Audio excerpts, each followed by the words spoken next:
4월에서 6월까지 키워드가 이제 절제, 인내, 제기입니다. 그래서 이제 매달 이 한 가지 단어들을 보면서 또 이 전체적인 흐름을 또 우리가 보기 위해서 일부러 이렇게 4월, 5월, 6월 키워드를 지금 함께 묶어서 보고 있습니다. 이제 오늘은요, 절제 이 부분에 대해서 우리가 주목해 보려고 하는데, 그 절제 중에서도 첫 번째로는 감정입니다. 지난 시간에도 말씀드렸다시피 절제하자, 절제 자체가 목적은 아닙니다. 절제합시다 이런 이야기는요, 그 절에서 중들도 그런 얘기를 합니다. 절제하자, 그렇죠? 지금 우리는 절제하자라는 게 포인트가 아니라 우리의 목적은요, 하나님을 더 깊이 알고 누리는 게 목적입니다. 구원받지 않은 성도들에게서는 예수 그리스도를 믿음으로 말미암아 구원에 이르는 게 목적이고요, 구원받은 성도에게 있어서의 목적은 하나님을 더 깊이 알고 누려서 우리가 기뻐하고 평안하는 그것이 목적이죠. 근데 이제 포인트는 뭐냐면, 하나님을 깊이 알고 누리는 것만큼 이 절제라는 열매가 삶에 맺히더라 이겁니다. 마태복음 7장 16절에 보면 그들의 열매로 그들을 알지니 이렇게 돼 있죠. 열매를 통하여서 그 나무를 알 수 있다시피 지금 내 삶에 어떤 열매들이 맺혔는지를 보고 나 자신을, 내 믿음을 점검하자는 것이 포인트인 겁니다. 왜냐하면 우리가 하나님을 믿기를 힘씁시다 해도 우리가 내 삶의 열매를 보고 점검하기보다는 그냥 나의 어떤 행실, 즉 내가 교회도 가고 예배도 안 빠지고 또 내가 무슨 직분이고 이런 것을 가지고 내가 잘 믿고 있다고 착각하는 경우가 많고요. 또 가만히 보면 우리 삶 속에서 내 자신이 어떤가를 돌아보는 것보다는 누가 그랬대, 제가 저랬대 하면서 자꾸 이렇게 남 얘기하는 거에 가득하지 내 자신을 돌아볼 시간이 거의 없습니다. 그래서 믿음은 잘하지 않으면서 남을 판단하는 그런 말, 비판하는 어떤 그런 시선만 이게 커져 있다라는 것이죠. 그래서 그들의 열매로 그들을 알지니라는 말은 내게 적용하면 내 삶의 열매를 통해서 내 상태를 알 수 있다는 겁니다.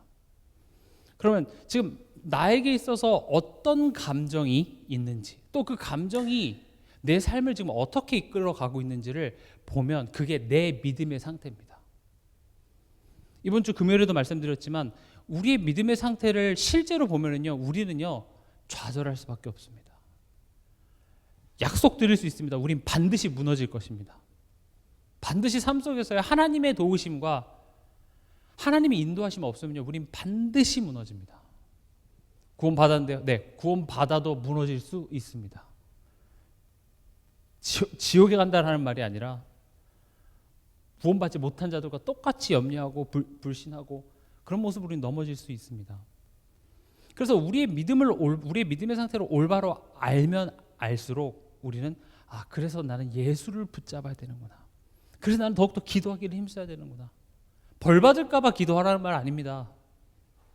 벌 받을까 봐 예배 열심히 오라는 게 아니라 정말로 내 꼬라지, 내 실력을 알면요, 난 예배하지 않으면 안 되는 인간이구나라는 것을 알게 되는 거예요.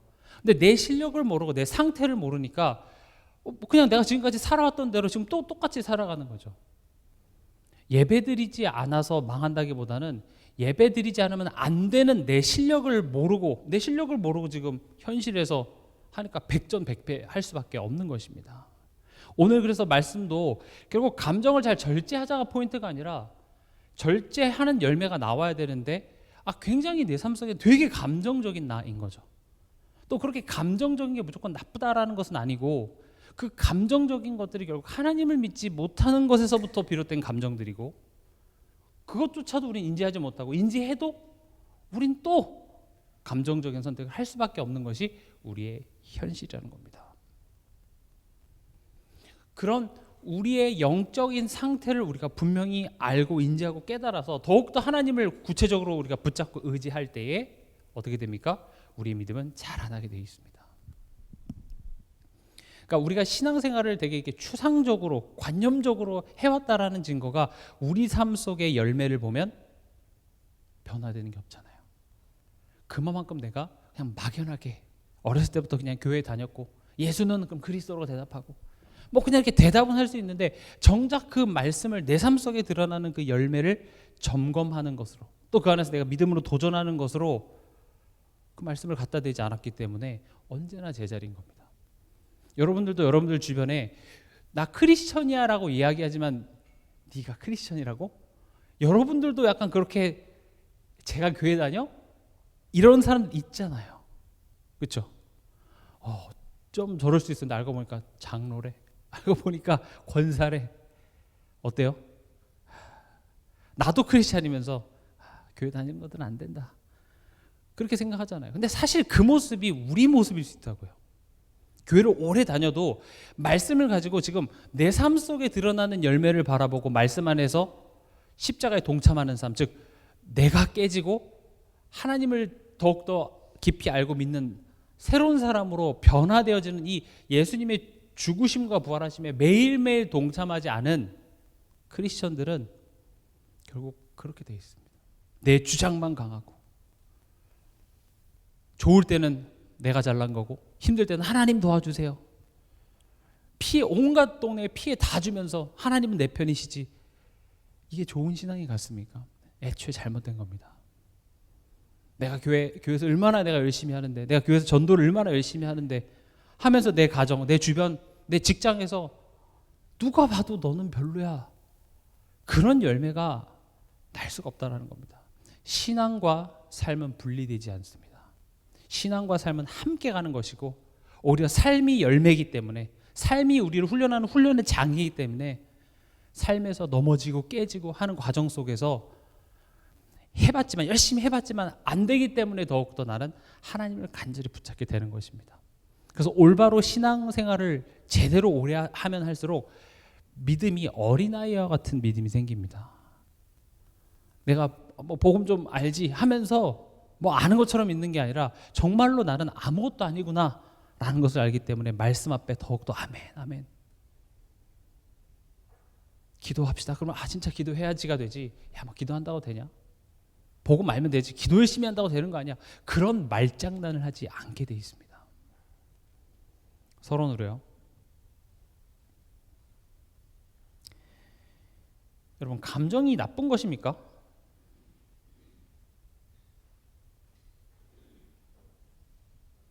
감정이 나쁜 것일까요? 감정은 나쁜 게 아닙니다. 감정적이다? 나쁜 게 아닙니다, 결코. 왜냐? 우리의 감정은 누가 주셨어요? 하나님이 주셨습니다. 감정은 굉장한 힘이 있습니다. 우리 인간은 이성과 감정이 있죠. 우리 신앙에서도 그래서 이 이성과 감정의 이 균형을 맞추는 게 되게 중요하긴 한데, 신앙에 있어서 만약에 감정은 없고 이성만 있게 되잖아요. 그럼 어떤 일이 벌어지냐면 내 수준만큼밖에 하나님을 이해할 수 없게 됩니다. 내가 이해 안 되면 더 이상 더 갈 수가 없는 것이죠.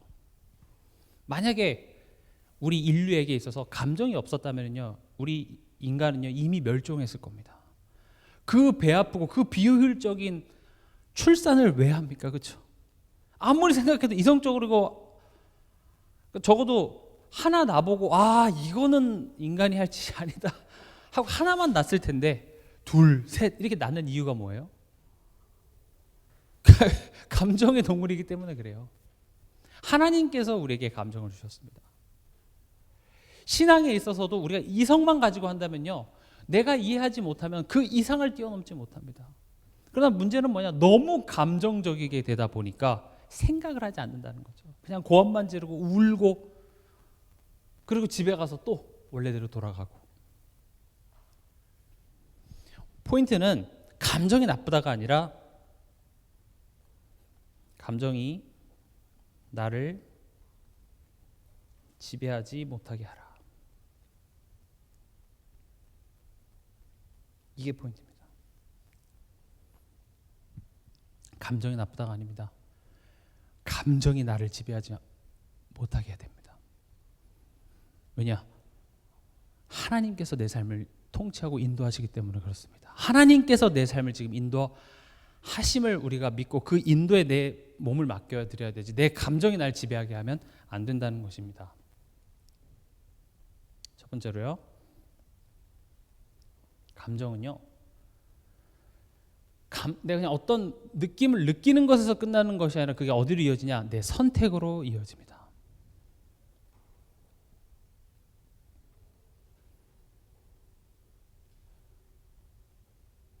내 기분에 따른 선택. 기분이다 하면서 우리 결정할 때 있잖아요. 우리는요, 그런 기분에 따라서 평상시에 안 할 법한 선택을 하기도 합니다. 그래서 나의 그 기분, 나의 그 상태가 나의 선택에 영향을 준다는 거죠. 그래서 조금 똑똑한 엄마들은요, 아이들 데리고 어디 시장을 보거나 어디 백화점 가거나 할 때 아이들을 배불리 밥을 먹이고 갑니다. 이거는 과학적으로 증명이 된 겁니다. 아이가 배가 부르잖아요. 그러면은 물건 이렇게 복원할 때 이거 사줘 저거 사줘를 안 하게 돼 있어요. 배고프니까 약간 잠도 오겠다. 그냥 이렇게 되는 겁니다. 그리고 또 이제 남자 여자 이렇게 데이트를 할 때도 또 이제 뭐 와이프랑 이렇게 어디 뭐 갈 때도 미리 꼭 밥을 먹여서 배를 든든하게 채워서 가시기 바랍니다. 그럼 불필요한 데 서서 이거 사야 되는데 이 충동 소비를 안 하게 돼 있습니다. 그러니까 기분에 따라서 우리는 선택한다라는 거죠. 또 기분에 따라 선택한다라는 것을 우리는 어렸을 때부터 이미 알고 있습니다. 친척이나 어른들에게 방문하시면 평상시에 자주 용돈을 주시는 어른이면 어떻게 해요? 그분의 기분을 우리가 이렇게 기쁘게 해드리죠. 그럼 애딱 기분이 나고 10,000원 나올 거 50,000원 나오고 한 장 나올 거 2장 나올 거 알죠? 우리의 선택은 우리의 기분에 굉장히 영향을 많이 받습니다.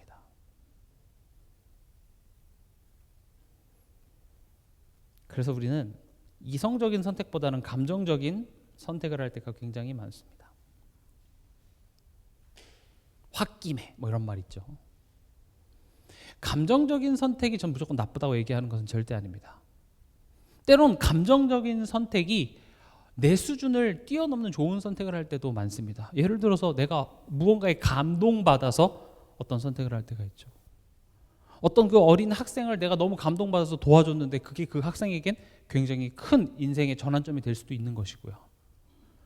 우리가 지금 당장 봤을 때는 내가 지금 이 학생을 도와주는 게 수지타산으로는 맞지 않을 수 있는 거지만 그 순간에 그런 감정이 나로 하여금 내 수준을 뛰어넘는 선택을 하게 하기 때문에 감정적인 선택이 무조건 나쁘다라고 이야기하는 것은 아니지만 문제는 이런 좋은 감정들이 우리 삶 속에 가득하면 좋겠는데 어떤 감정이 많아요? 부정적인 감정들이 우리 삶 속에 압도적으로 많다는 겁니다. 그렇죠? 한 주간 어떠셨습니까? 어떤 감정이 한 주간 동안 가득하셨나요? 기쁨과 감사와 미래에 대한 어떤 희망, 비전 이런 것들로 여러분들이 벅찬 한 주간을 보내셨습니까? 아마 아닐 겁니다. 부정적인 감정이 우리 삶 속에 많기 때문에 그만큼 우리는 부정적인 그런 기분에 따른 선택을 할 확률이 높아지고 항상 그런 부정적인 감정에 따른 선택을 하면 항상 뒤따르는 게 뭐냐? 후회입니다. 그러지 말걸. 그때 그런 말 하지 말걸. 감정은요, 단지 내가 그냥 뭘 느낀다 이 정도가 아니라 내가 무엇을 믿고 있는지를 드러내는 열매입니다. 감정은 내가 지금 무엇을 믿고 있나 이것을 볼 수 있는 열매입니다. 예를 들어서 분노가 일어나죠. 우린 왜 화를 냅니까? 내가 옳다고 빌어서 그래요. 아닙니까? 내가 지금 화가 나는 이유는 내가 옳아서 그래요. 아무리 생각해봐도 너는 틀렸고 내가 옳아요. 내가 옳다고 믿는 그 믿음이 감정으로 드러나는 겁니다. 맞아요. 내가 옳겠죠. 근데 진짜 우리가 해야 될 질문은 네가 옳으냐 내가 옳으냐가 아니라 지금 하나님은 이 상황을 어떻게 보시냐가 되게 더 중요하겠죠. 항상 그 갈등 아니었습니까? 하나님께서 모세한테 내 백성을 출애굽시켜라 했을 때 저는 안 됩니다. 저는 입이 둔하고 맞아요. 맞다니까요. 근데 하나님은 네가 하는 게 아니라 내가 하는 거야. 성경에 하나님이 택하신 인물들이 항상 하나님과 싸웠고 갈등했던 부분이 내가 맞습니다. 하나님. 그러나 하나님은 나는 너가 생각하는 것보다 더 크게 일할 수 있어. 너의 이해보다 나의 능력이 더 커. 결국 내가 화나는 것은요, 내가 옳다고 믿기 때문에 그 믿음이 감정으로 드러나는 것이죠. 또 우리가 자주 느끼는 감정 중에 불안이 있죠. 우리는 왜 불안합니까? 하나님보다 우리는 지금 이 상황을 더 믿기 때문에 그렇습니다. 하나님을 믿는다면 우린 불안하지 않습니다. 불안하다라는 것은 하나님보다 지금 이 상황을 더 믿기 때문에 그렇습니다. 맞잖아요. 그러나 우리는 불안하다니까. 그 말이 뭐예요? 나는 지금 하나님을 믿지 못하고 있습니다까지 가지 않고 이 불안함을 조장하게 한 당신을 원망하는 것으로 나타나요. 또는 이 불안함을 만든 과거의 나의 그 선택에 대한 후회가 되고 거기서부터 도망하려고 하지, 진짜 본질인 내가 지금 무엇을 믿고 있는가, 이 불안함이라는 감정이 어디서부터 비롯됐는지를 우린 보지 못하고 그냥 그 불안한 감정에 반응할 뿐인 거죠. 난 불안해. 불안하니까 나를 좀 위로해줘 해서 주변 사람들에게 의지를 한다든지, 이 불안한 것을 내가 어떻게 할지 못하니까 우린 거기로부터 회피하고자 합니다. 그게 누군가에겐 과소비가 되고 식탐으로 나가기도 하고 집착으로 나가기도 하고 결벽, 이렇게 나가는 겁니다. 불안하니까요. 우리가 요즘에 TV를 통해서 연예인들의 삶을 많이 보여주잖아요. 우리가 재밌다고 보지만 사실 그들의 삶을 보면 굉장히 이런 불안에 대한 회피적인 성향들이 많이 보입니다. 깨끗한 정도를 넘어서 냉장고 열었더니 라벨이 다 앞에 보이게 쫙 서져 있다? 좋은 거 아닙니다. 내가 지금 이 불안함을 어떻게 할 수가 없어서 거기서부터 회피하기 위해서 밤마다 물건을 사재낍니다. 여러분도 그런 적 없습니까? 이렇게 오랜만에 대청소 하시다가 이게 여기 있었잖아. 엊그저께 제가 겪은 오랜만에 이제 겨울옷을 집어넣고 이제 여름옷 가벼운 옷을 꺼내려고 서랍을 딱 뺐는데 신지도 않은 새 양말도 이만큼 있는 거예요. 제가 올 겨울에 왜 이렇게 양말이 없지? 막 이러면서 양말도 사야 되나 이렇게 생각했는데 알고 보니까 몇 년 전에 사둔 양말이 한가득 있는 거예요. 산지도 몰랐어요. 그때 아마 제가 불안했었나 봐요. 일단 좀 정리를 좀 잘해야 됩니다. 어쨌든 포인트는 뭐냐? 불안하다라는 것은 결국은 내가 지금 하나님보다 상황을 더 믿고 있는 그 나의 믿음의 상태가 그렇게 열매로 드러나는 것이죠. 또 우리가 일상에서 자주 느끼는 감정, 조급합니다. 우리는 왜 조급합니까? 하나님의 때를 우리는 신뢰하지 못해서 그렇습니다. 조급하. 지금 아니면 안 돼. 그 홈쇼핑 채널이나 이런 데 보면은 항상 하는 말이 있습니다. 마감 임박. 지금 아니면 안 될 것 같아요. 근데 웬걸요? 매년이 뭡니까? 매 분기마다 사장님이 미쳤어요 하면서 계속 세일합니다. 기회는 항상 옵니다. 근데 우리 마음이 어때요? 지금 아니면 영영 내 평생에 다시 이렇게 싸게 살 기회는 없을 것 같다라는 마음이 들죠. 우리는 왜 조급합니까? 하나님의 때를 신뢰하지 못합니다. 분명 아이를 이렇게 키워보신 분, 아이를 하나도 아니고 한 두 명, 세 명 자녀를 키워보신 분은 이제 막 아이를 낳아서 키우는 부모보다 여유가 있습니다. 저도 이제 친구 중에 아이가 둘 낳은 그 친구가 있는데 첫째 낳았을 때는 막 어쩔 줄 몰라 하는데 둘째쯤 나면 그렇게까지 빡세게 안 키워도 되는구나, 대충 키워도 되는구나라는 걸 알죠. 그래서 막 전화합니다. 얘가 이렇게 아픈데 괜찮아, 떨어져. 여유가 생겨요. 왜냐, 다 때가 있어. 그걸 아는 거죠. 근데 그걸 모르니까 우리 막 조급합니다.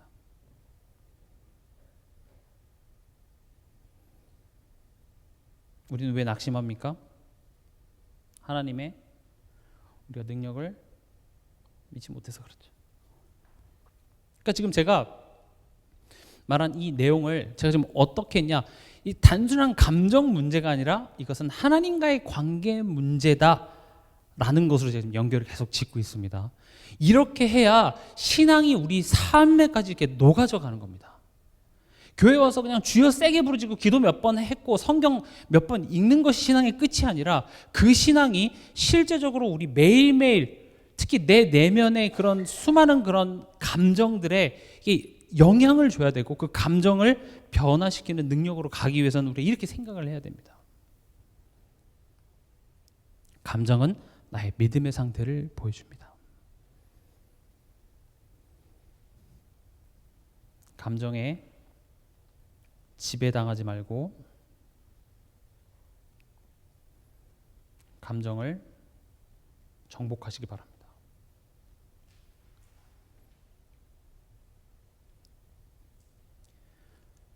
뭐 복음을 떠나서 이야기를 한다 해도 감정을 조절할 수 있으면 무조건 성공합니다. 세상에서.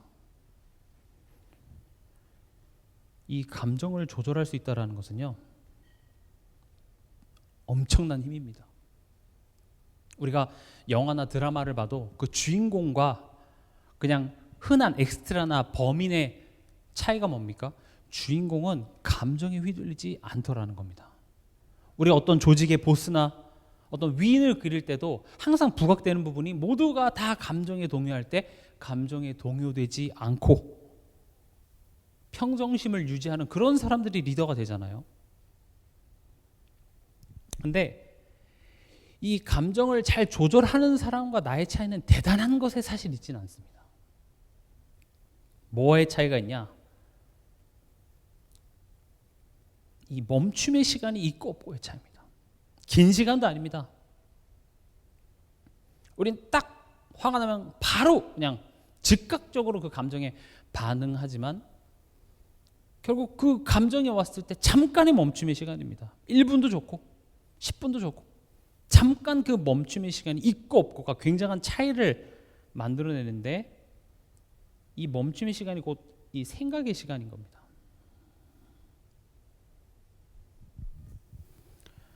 생각의 시간. 여러분이 한 주간 동안 내가 내 자신을 이렇게 가만히 들여다보는 그런 시간이 있으셨습니까? 우리는 변명합니다. 너무 바빠서. 아닙니다. 원래도 우리가 그 삶에 바빠서 시간도 없었는데 이제 심지어 뭐 핸드폰도 있고 뭐 하다 보니까 계속 그냥 이 현실로부터 도망가기 위해 그냥 어딘가에 계속 빠져 있을 뿐이지 내 자신을 들여다보지 않습니다. 두렵거든요.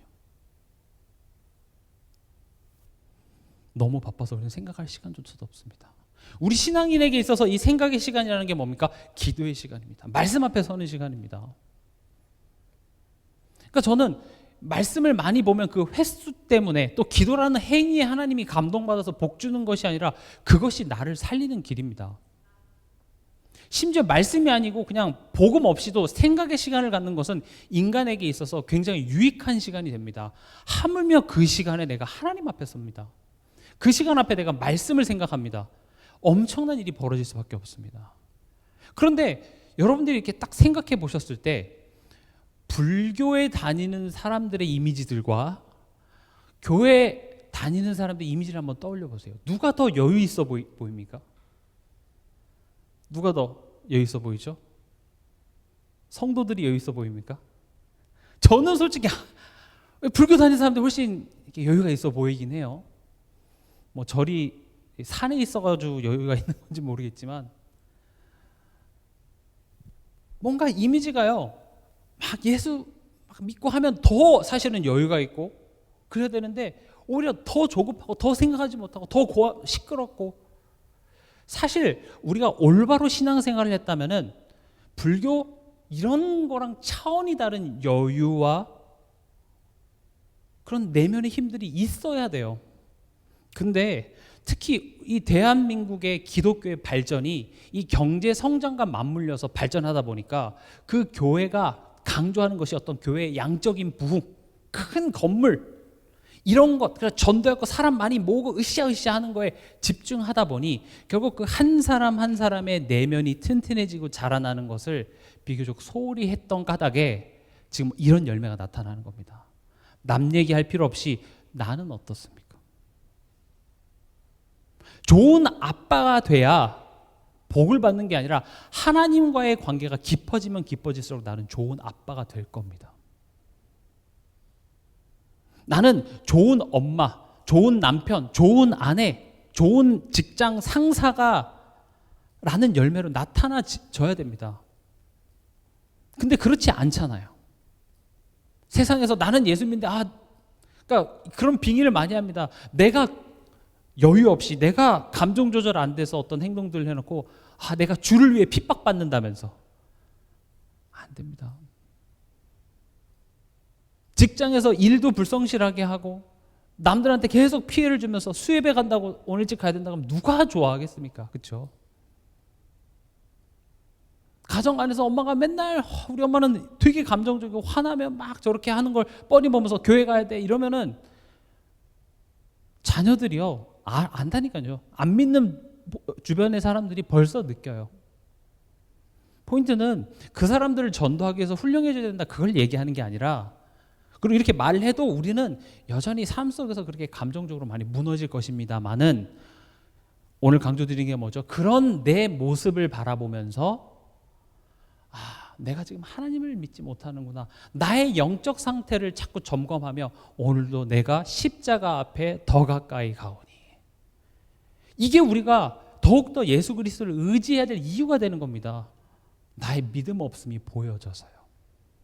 복음의 성숙은 얼마나 완벽한 삶을 살아냈냐가 있는 게 아니라 머리로 알아도 내 삶 속에 무너질 수밖에 없는 완전히 전적으로 부패한 나라는 사실을 깨달은 만큼 우리는 하나님을 더욱더 의지하게 되어 있습니다.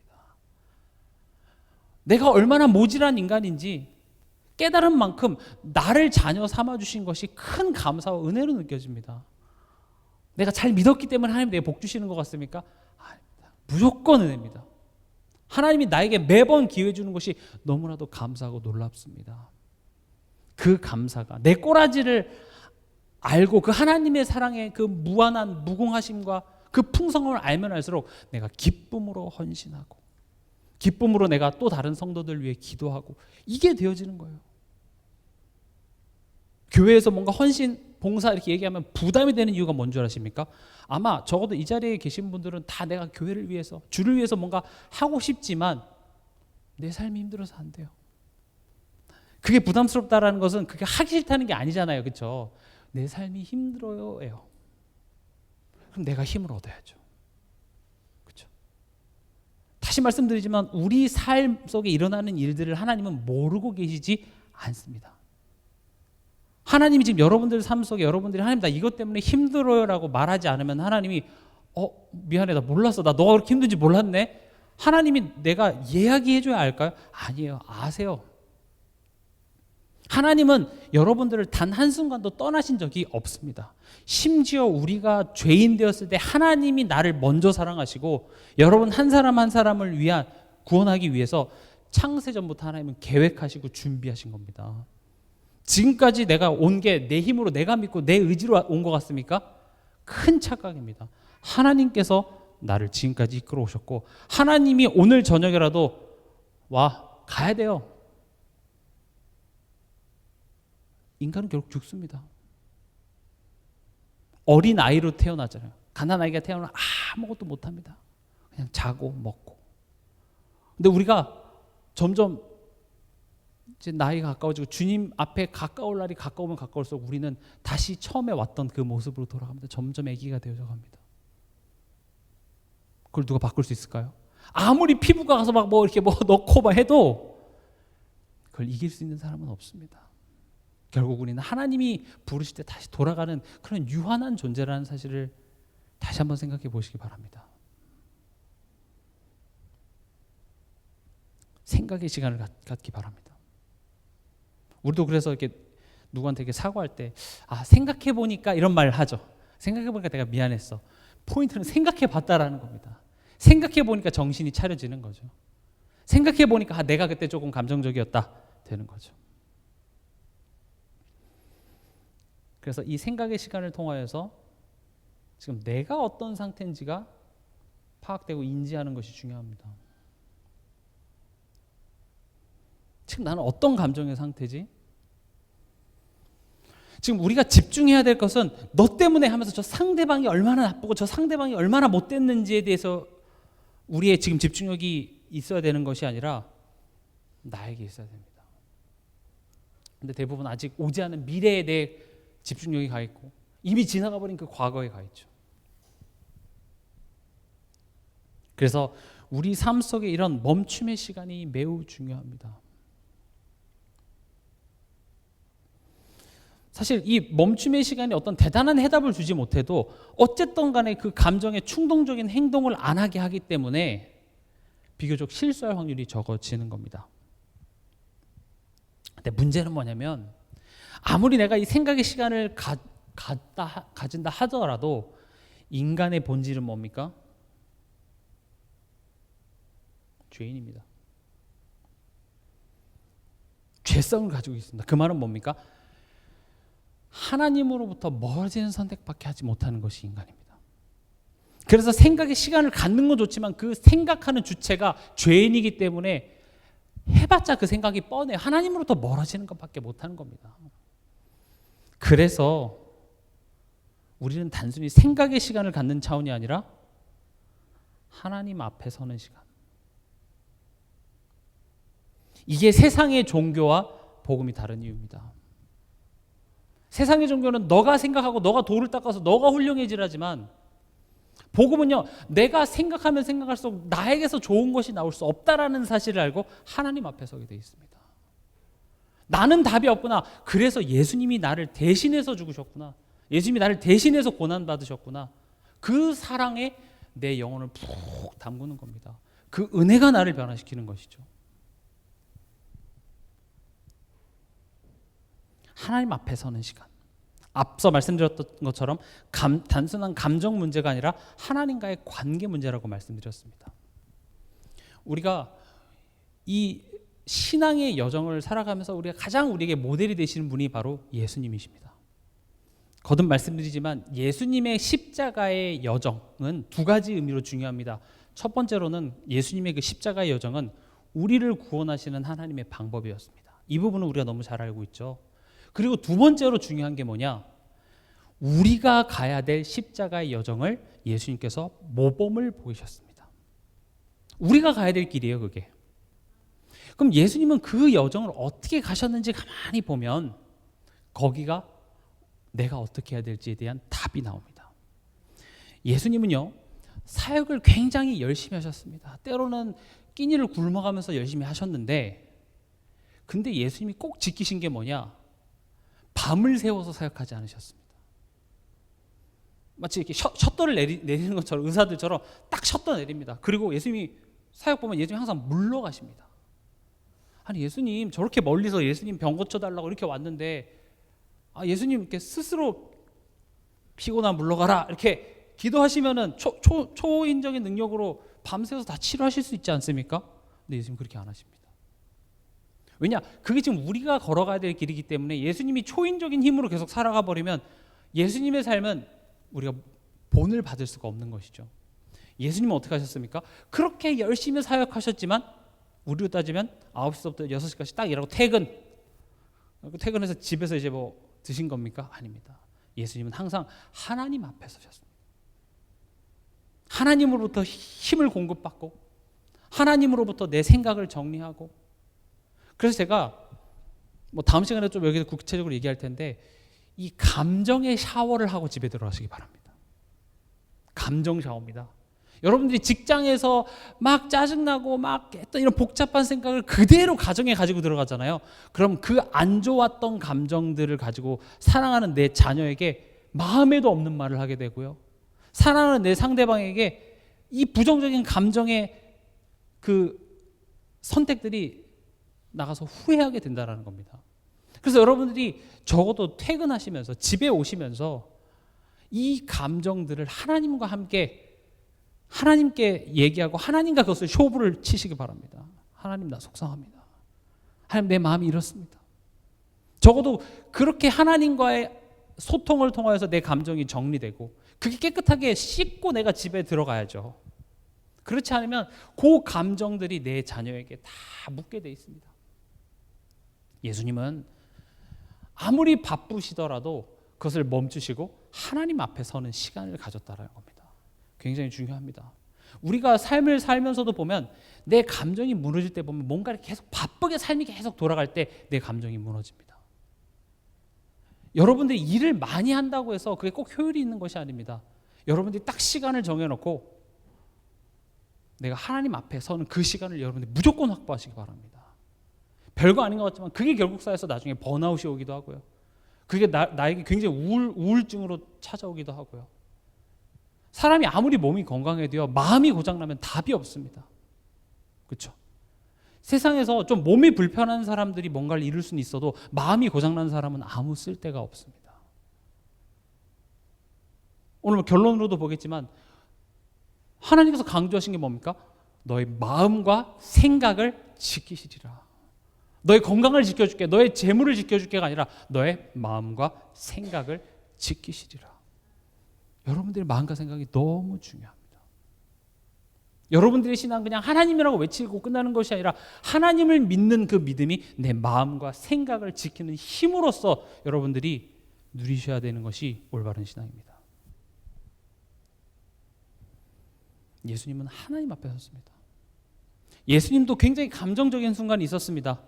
겟셋만에 기도하실 때 예수님 되게 감정적이셨습니다.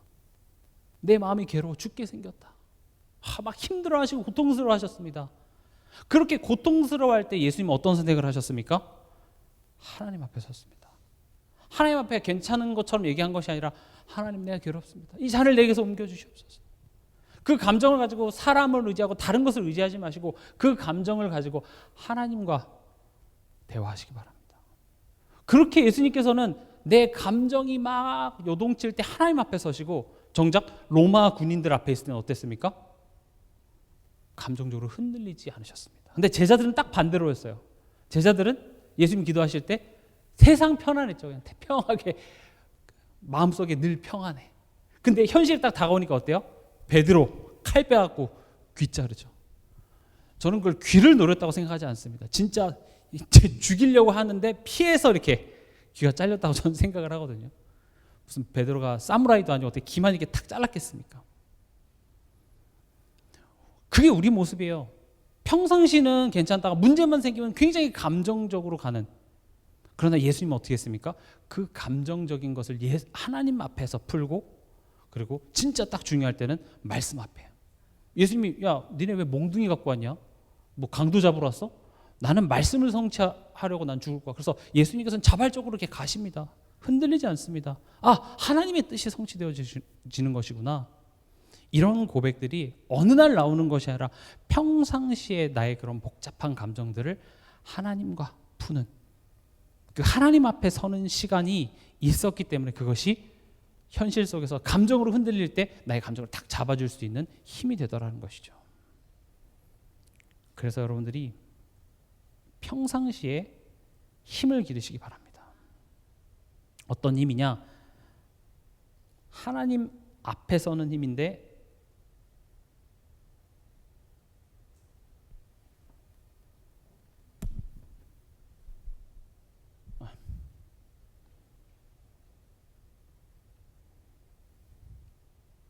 성경이 얘기하고 있죠. 쉬지 말고 기도하라. 그 말은 쉬지 말라는 것에 포인트가 있는 것이 아니라 네 감정이 흔들릴 때마다 하나님 앞에 오라는 겁니다.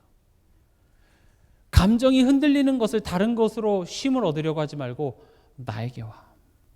내가 너의 짐을 들어줄 수 있어. 수고하고 무거운 짐진 자들아 다 내게로 오라. 내가 너희를 쉬게 하리라. 나는 어디서부터 쉼을 얻습니까? 하나님으로부터 쉼을 얻은 적이 언제입니까? 기억도 나지 않습니까? 하나님께 하시기 바랍니다. 하나님께 내가 들고 있었던 불필요한 무거운 짐을 내려놓을 때 거기서 회복이 되는 것이고 거기서 내가 삶 속에서 새로운 도전할 수 있는 힘을 얻는 것입니다. 그 힘을 얻어야 내가 내 자녀 양육하죠. 그 힘을 얻어야 내가 또 직장에 나가서 열심히 일해서 돈 벌죠. 그렇죠? 이 힘이 없어서 그런 겁니다. 영양제 많이 드십시오. 운동 많이 하십시오. 근데 그 힘이 부족해서가 아니라 사실은 지금 내 마음이 힘든 겁니다. 내 마음의 여유가 없는 겁니다. 그럼 어떻게 해야 되겠습니까? 사실은 우리가 이제 이 구체적인 실천을 하는 게 중요하겠죠. 그래서 오늘의 말씀을 이제 요약해 보면 이번 한 주간만이라도 여러분들이 어떤 감정이 올라왔을 때 바로 반응하지 마십시오. 지금 말하지 말아야지. 바로 답장하지 말아야지. 지금 바로 결정하지 말아야지. 왜냐? 대부분의 후회는요, 우리가 즉각 이렇게 바로 반응해서 오는 게 대부분입니다. 그리고 반응하기 전에 감정을 인지하시기 바랍니다. 나의 상태.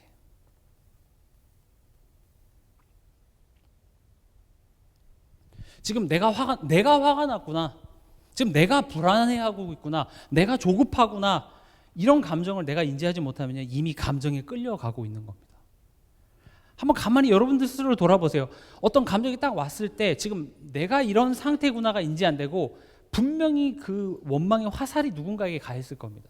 네가 이러지만 않았어도 내가 이러지 않았을 텐데 이 상황이 이러니까 하나님이 이거 안 도와주시니까 제가 이럴 수밖에 없잖아요 하면서 합리화하고 있지, 지금 내가 어떤 상황인지, 내가 지금 어떤 감정에 압도당하고 있는지를 바로 반응하지 말고, 내가 지금 조금 많이 속상하네, 내가 지금 많이 불안해하고 있네.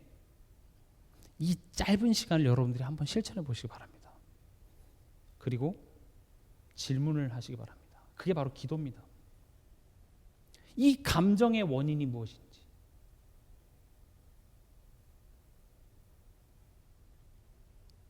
왜 이 감정이 올라왔지? 그 원인을 내 안에서 찾으시기 바랍니다. 하나님과의 관계 속에서 찾으시기 바랍니다. 아니 목사님 그래도 저 사람 잘못인데요. 맞아요. 지금 이 상황에 인과관계는 저 사람이 있을지 몰라도 내 안에 있는 것이 지금 나온 거라니까요. 그 예화 들었었잖아요. 오렌지를 꽉 짜면 거기서 딸기 주스가 절대 나오지 않습니다. 그 안에 있는 것이 나오게 되어 있습니다. 오렌지 주스는 그 안에 있는 오렌지이기 때문에 오렌지 주스가 나오게 되어 있는 것처럼 지금 이 감정 또한도 내 안에 있는 불신이 나오는 겁니다. 내가 무엇을 잃을까 봐 두려운가? 사실 이것은 너를 위한다고 이야기하지만 내 만족을 위해서 하는 건 아니었나? 내가 하나님보다 지금 뭔가 더 의지하고 있는 건 아닌가? 이런 질문들을 하는 것이 기도입니다. 여러분들의 믿음을 점검하는. 그리고 말씀으로 그 상황을 재해석하시기 바랍니다. 하나님은 어떻게 보실까? 여러분들에게 특별히 강단을 통해서 말씀이 주어지죠. 여러분들이 본문을 깊게 보시고 그 본문을 이번 강단 말씀의 그 제목과 함께 보시기 바랍니다. 그 말씀을 가지고 이 상황을 재해석하시기 바랍니다. 이미 여러분들이 바로 반응하지 않는 순간 이미 흑암은 꺾일 줄 믿습니다. 여기서부터가 힘입니다. 누가 이걸 모릅니까? 근데 우리는 감정이 확 딱 털어지면 바로 뭔가 나간다니까요. 근데 벌써 이거 하는 순간 여기까지 됩니다. 그리고 그 말씀에서 깨달아진 것이 있다면 여러분들이 작은 순종을 꼭 해보시기 바랍니다. 그리고 실패해도 다시 일어서기 바랍니다. 제가 장담할 수 있습니다. 우리 또 감정에 끌릴 겁니다. 그러나 중요한 것은 실수했냐? 이게 아니라 그럼에도 불구하고 다시 일어나는 겁니다. 이게 뭐라고요? 영적 회복 탄력성. 하나님께 빨리 다시 일으키기 바랍니다. 그래요, 하나님 나 이렇게 부족합니다. 또 감정적입니다. 나를 도우소서. 하나님 내가 내일은 더 잘해보겠습니다. 하나님 내게 힘 주세요. 결론으로 빌립보서 4장 6절에서 7절, 이것이 오늘 제가 이렇게 장황하게 했던 메시지를 요약하는 구절입니다. 이거 같이 읽고 마치도록 하겠습니다. 빌립보서 4장 6절에서 7절.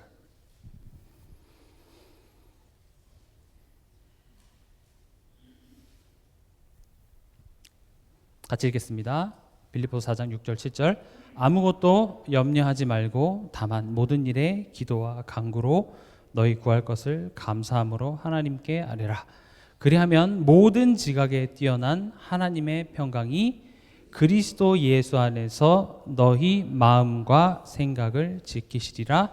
아멘.